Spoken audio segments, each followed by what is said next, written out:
Jesús tuvo muchas controversias, no solamente con los fariseos, también con los saduceos, también con samaritanos, con maestros de la ley que lo iban a buscar en la noche. Tuvo varias controversias. Eran controversias de varios niveles. Algunas eran éticas, otras eran de tipo teológico, otras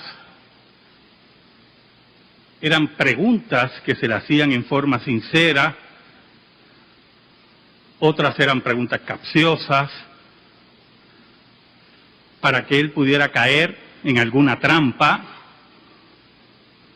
otras eran amonestaciones a sus discípulos. Muchas controversias. Ahora, si usted va conmigo al capítulo 10 de Juan, y los versículos del 22 al 30, vamos a ver una controversia interesante y extraña. Y la extrañez está en ella porque cuando usted entra en controversia con alguien y usted tiene cierto control de la discusión, usted puede decidir continuar con una controversia innecesaria o tratar de ganarse a la otra parte. De muchas de las controversias que acabo de mencionar, hay dos que a mí se me tornan extrañas. Hay una explicación espiritual para las mismas, pero siguen siendo extrañas por lo que voy a decirle. Están las controversias de las personas que no quieren oír. Por ejemplo, escuche bien, el Islam plantea que Mahoma es el más grande profeta que ha existido. Por lo tanto, la conclusión lógica, simple, sin que usted se le explique mucho, es que era más grande que Jesús. Cuando usted le pregunta a un musulmán, él le va a decir que sí, el más grande profeta fue Mahoma. Hay una base para eso dentro de la teología musulmana, y es que Jesús era otro simple profeta.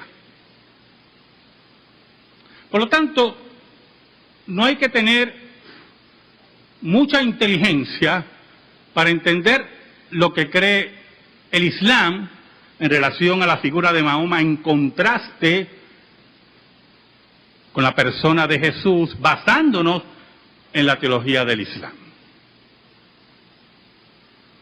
Pero hay otro tipo de controversia, que es la persona que quiere opinar sin saber de qué está hablando. Esas sí me llenan de mucha sorpresa. Y posiblemente hace 48 horas, pues tuve un intercambio con una persona que emitió una opinión de una literatura en particular, y lo que opinó no correspondía a la literatura que él quería comentar. Entonces, en el diálogo con mi persona, yo le pregunté si había leído algo sobre el tema que él quería hablar. Entonces me contestó con otro párrafo bien largo, el cual no tocaba nada del tema, y yo vuelvo y le digo, independientemente de todo lo que usted acaba de decir, ¿usted ha leído sobre este tema? Oramos. Te damos gracias, Señor. Muchas gracias, porque nos permites exponer tu palabra en esta mañana. Escóndenos bajo la sombra de la cruz y perdona nuestros pecados. Guíanos para que tu palabra sea expuesta correctamente. En el nombre de Jesús. Amén y amén. Juan 10, 22 al 23 dice, celebrábase en Jerusalén la fiesta de la dedicación. Era invierno y Jesús andaba en el templo por el pórtico de Salomón. La fiesta de la dedicación era la fiesta de la Hanukkah, o Hanukkah como dicen otros. No tengo mucha preocupación por la pronunciación, porque no la celebro, como otros cristianos lo hacen, tratando de que seamos judíos cuando no lo somos. Fue la fiesta donde los judíos vencieron en el año 170 a.C. a Antíoco Epífanes, que había profanado el templo y había sacrificado un cerdo en el altar, uno de los cumplimientos múltiples de la profecía de Daniel. Y Jesús estaba en el templo sabiendo que era la celebración y posiblemente celebrando también la fiesta, sabiendo que sus enemigos estaban cerca. Jesús había pronunciado unas palabras muy controversiales donde él se identificaba como el buen pastor, como aquel que venía a buscar las ovejas, sus ovejas. Su énfasis fue claro, y fue tan claro que hubo disensión entre los judíos por las palabras de Jesús. Hubo controversia entre ellos por las palabras de Jesús.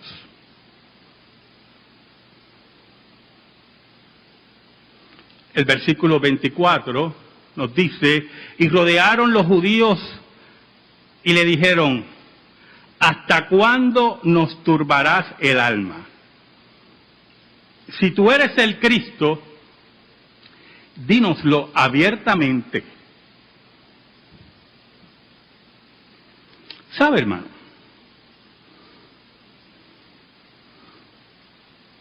Eso es uno de los graves problemas en las controversias. No queremos aceptar lo que se nos dice, no queremos aceptar la realidad.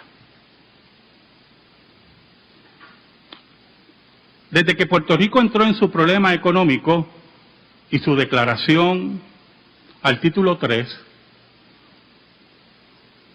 no entiendo por qué hay que repetirle a la gente que Puerto Rico está mal económicamente. No entiendo. Entonces todos quieren que toquen a otros, pero que no me toquen a mí. No me toquen mis pensiones, pero toca a aquel. Y aquel dice, no me toques a mí, toca a aquel. Y el otro dice, no, a mí no, a aquel. Y aquel dice, a mí, no es aquel. Como si estuviéramos en un yate y cada cual tiene sus botes salvavidas adheridos a ese yate. Si no entendiéramos que estamos en el yate todos y punto. Y ya no hay remedio. Y no hay forma. Eso es un problema. No queremos aceptar las realidades. O la madre que dice que su hijo es bueno, un buen muchacho, aunque está filmado rompiendo cristales. Filmado. Cámaras. No es el Puerto Rico de los años 70. Puerto Rico donde hay cámaras en cada esquina. Pero no. No es así.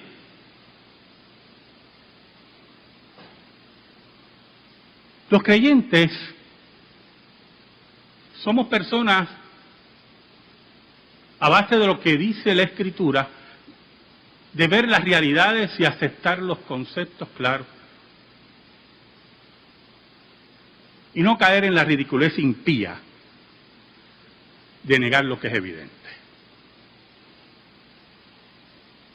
Mire cómo Jesús le responde a estas personas. Jesús le respondió, os lo he dicho y no creéis. Jesús estaba en pocas palabras, cansado de decirles que él era el Mesías. La pregunta, yo me acuerdo que una vez, hace unos años atrás me llamó un profesor, uno de mis profesores de teología, y él estaba haciendo algo en Estados Unidos, y yo vengo y le digo, sí, pero ¿verdad? La línea sigue siendo reformada calvinista, y me dice, la pregunta ofende.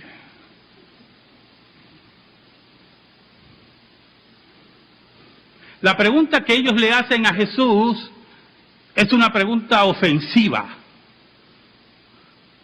Jesús había declarado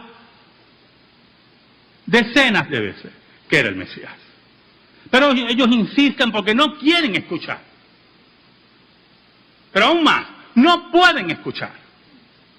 Y ahí entra lo que dije al principio. Hay cosas que independientemente que lo que usted tenga son 2 dedos de frente, son evidentes y no necesitan mayor proyección.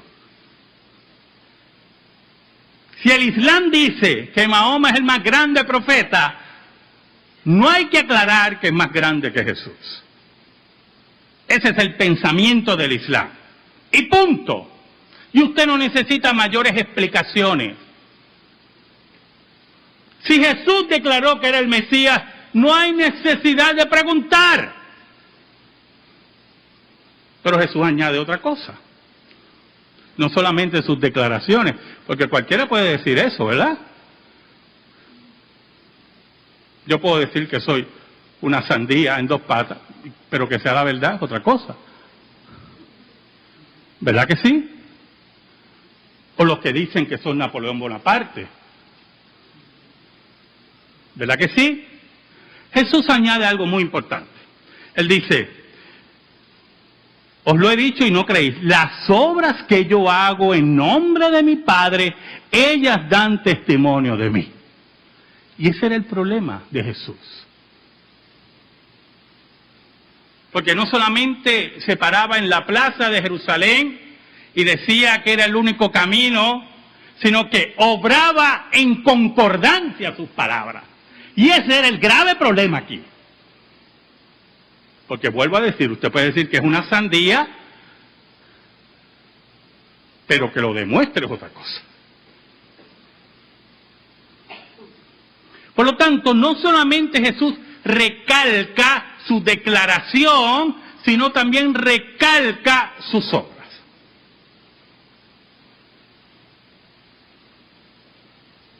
Este caballero, que no me he olvidado de él, yo vuelvo y le pregunto si había leído sobre el tema.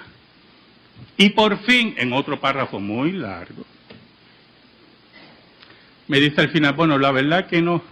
Y yo vengo y le digo, perfecto, cuando lea, me escribe. Volvió otro párrafo, ¿verdad? Porque ya quedó mal. Y el orgullo. Por eso es que usted no se mete a hablar de lo que usted no sabe.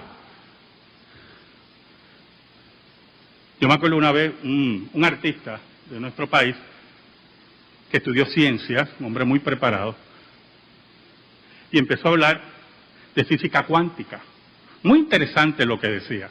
Muy interesante. Me estuvo muy interesante para el momento. No puedo repetir sus palabras ahora. Porque aunque fue muy interesante, entendí muy poco. Y si alguien me habla de física cuántica, lo que puedo decirle, qué interesante. Pero si me pongo a hablar de física cuántica, la persona me va a mirar y va, posiblemente por no ofenderle, dirá por dentro, qué necio. Se pone a opinar de lo que no sabe. Y yo volví y le dije, como le dije anteriormente, cuando lea del tema, volvemos a hablar.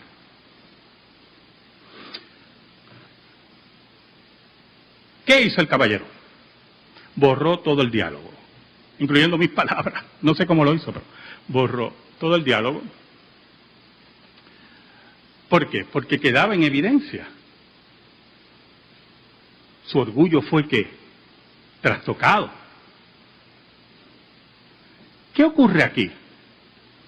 Jesús dice en el versículo 26, pero vosotros no creéis porque no sois de mis ovejas, como os he dicho. Y aquí entra un principio que no debemos olvidar. En el plano espiritual, en el verdadero plano espiritual, y digo verdadero porque hay un solo plano espiritual, verdadero. Y es el que se da en el contexto escritural de la Biblia. El que se da en el contexto escritural, en este caso, del Nuevo Testamento. Ese es el único plano espiritual. Todo lo otro que dicen que es espiritualidad es el reino de los demonios. Hay un solo plano espiritual y es aquel que está unido a Jesús de Nazaret.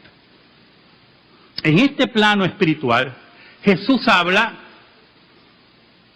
de la dificultad que tenían estos hombres, de lo que adolecían, del problema profundo que tenían. Y era que eran hombres desechados por Dios, reprobados por Dios, que vivían una espiritualidad falsa, una espiritualidad que no respondía a la Escritura, y esa espiritualidad falsa le impedía escuchar correctamente a Jesús.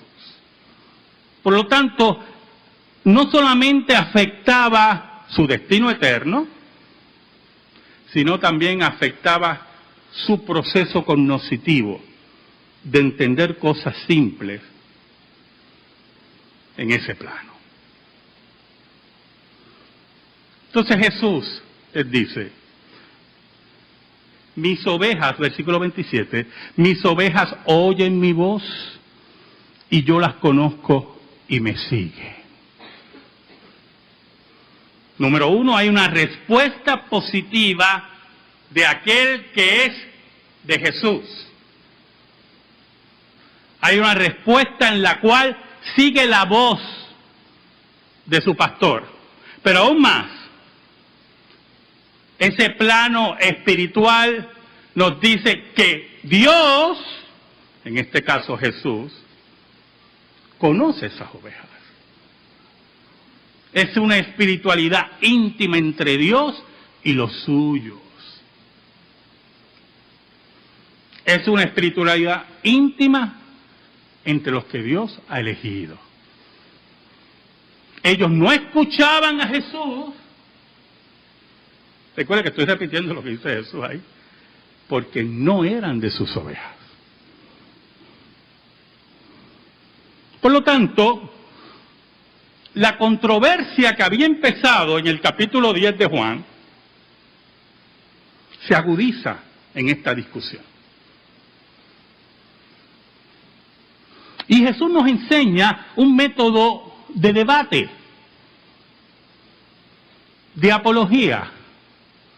El que no escucha, hay que abrirle los oídos.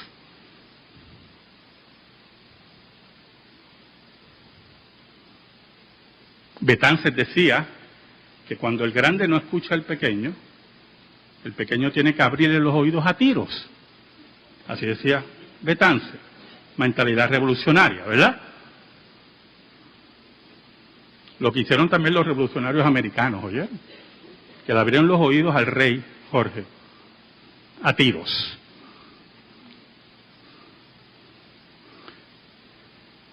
Jesús nos enseña que cuando las personas no escuchan, cuando las personas son contumaces, cuando algo pasa en esa inteligencia acá arriba, hay que despertar esas neuronas y decirle, lo que pasa es que tú no escuchas porque no quieres escuchar, porque adoleces. En una ocasión, y esto le he dicho 1000 veces a ustedes, a los estudiantes de seminario también, estaba enseñando predestinación a una iglesia y había cierta persona que al final de cada explicación decía, yo no entiendo. Entonces, yo escogía las palabras más simples, hermano, más simples. Y le explicaba, pues, lo más simple posible. Y la persona no es que no tenía nada de bruto. ¿Oyó? Cuando me di cuenta de lo que estaba pasando, interrumpí la clase y le dije, lo que pasa es lo siguiente. Usted entiende, es que no le gusta lo que está escuchando. Y a los judíos no les gustaba lo que oían de Jesús. Y no les gustaba sus obras porque confirmaba su palabra. Por eso Jesús añade, y yo les doy vida eterna y no perecerán jamás, ni nadie las arrebatará de mi mano. Y yo quiero que usted vea la dimensión espiritual de esto. Jesús le está diciendo a estos hombres, por no entender, por no querer entender, ustedes no se van a librar, ustedes no van a dar un about face, como dicen en Castilla la Vieja, y decir, bueno, está bien, pero nosotros seguimos con nuestra religión y tú sigues con la tuya. No, aquí tenemos un problema espiritual. Jesús es el que da la vida eterna. Jesús es el que da la salvación. Jesús es el que cuida sus ovejas. Tú no perteneces a un redil parecido al de nosotros. Tú no perteneces a un grupo que tiene una fuerza espiritual que nosotros. Tú no perteneces al redil, al único redil, está diciendo Jesús. Pero es muy importante, ¿verdad? La segunda parte de ese versículo. Y no perecerán jamás, ni nadie las arrebatará de mi mano. No es entrar o pertenecer a un redil a ver si este es el verdadero. Jesús está diciendo, este es el verdadero. El que no me siga a mí, el que no está conmigo, dice Jesús, desparrama. Aquí está la seguridad de salvación. Aquí está el arca. Aquí está el camino que nos lleva a la resurrección y la vida eterna. Ustedes no pueden escuchar. Jesús profundiza en el problema espiritual de esos hombres y los confronta para que escuchen y entiendan sus palabras. El versículo 29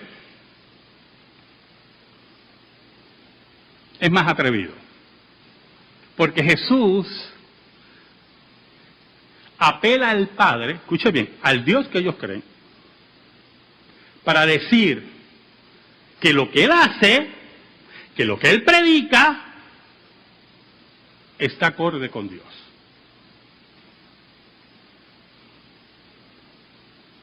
Yo no sé si usted entiende esto, hermano. Yo leo estas cosas y digo, si el cristianismo no es verdad, somos los más grandes imbéciles del planeta. Piense, hermano. Piense que uno de ustedes, siempre se lo he dicho, se paren algún día y diga, es que yo soy el buen pastor, y el que no me siga a mí, y quiero que sepan que Dios está de acuerdo conmigo. Eso fue lo que dijo Jesús. Ese es el problema que tenemos con la persona de Jesús, que no permite aberturas y atajos. Que en las controversias que tuvo Jesús, Él era claro. El versículo 29 Jesús dice, mi Padre que me las dio. Entonces, Jesús establece una relación divina entre el Padre y Él. O sea, porque usted tiene que ver el peso de esas palabras. El Padre que me las dio. O sea, el Padre Dios confía a Jesús la salvación de todos ustedes. Si Jesús no es lo que es, o Dios se volvió loco, o Jesús está loco. el Padre que me las dio es mayor que todos y nadie las puede arrebatar de la mano de mi Padre. Nadie puede venir aquí a cuestionar a Dios, pararse delante de Dios y hacer perder una de sus ovejas. O Satanás es más fuerte, más poderoso que Dios. O el mundo es más poderoso que Dios. O el pecado es más poderoso que Dios. ¿Quién se atreve a decir eso? ¿Quién se atreve a decir la blasfemia? Que hay algo más poderoso y más grande que el Dios verdadero. ¿Sabe? Para remachar, Jesús entonces se identifica con Dios. Y el versículo 30 dice, yo y el Padre, uno somos. El sermón es más largo, yo hermano. Pero si usted sigue leyendo, por eso le dije que era importante que viéramos la controversia y cómo Jesús abre los oídos de la gente. Si usted sigue leyendo, ahí la gente entendió. Y lo querían apedrear. Hay un solo problema, que Jesús dijo, yo tengo mi vida, yo la doy y la tomo, nadie me la quita, ese mandamiento recibí de mi Padre. ¿Sabe algo? Cuando tengas una controversia, sé fiel a la verdad siempre. No cedas, porque aquel que diga que tiene la verdad y cede, es que no tiene la verdad. Jesús nunca cedió. Jesús no interesaba ganar a todo el mundo. Jesús vino a buscar a las ovejas perdidas. Jesús vino a buscar a aquellos que él mismo dijo, que buscan y tienen necesidad de médico. Allá afuera están. Es la hora de la cosecha. Amén. Gracias te damos, Señor. Y te pedimos en esta hora, en el nombre de Jesús, que esa palabra esté en nuestra vida y en nuestro corazón. Por Cristo Jesús. Amén y amén. Estamos en silencio, hermano.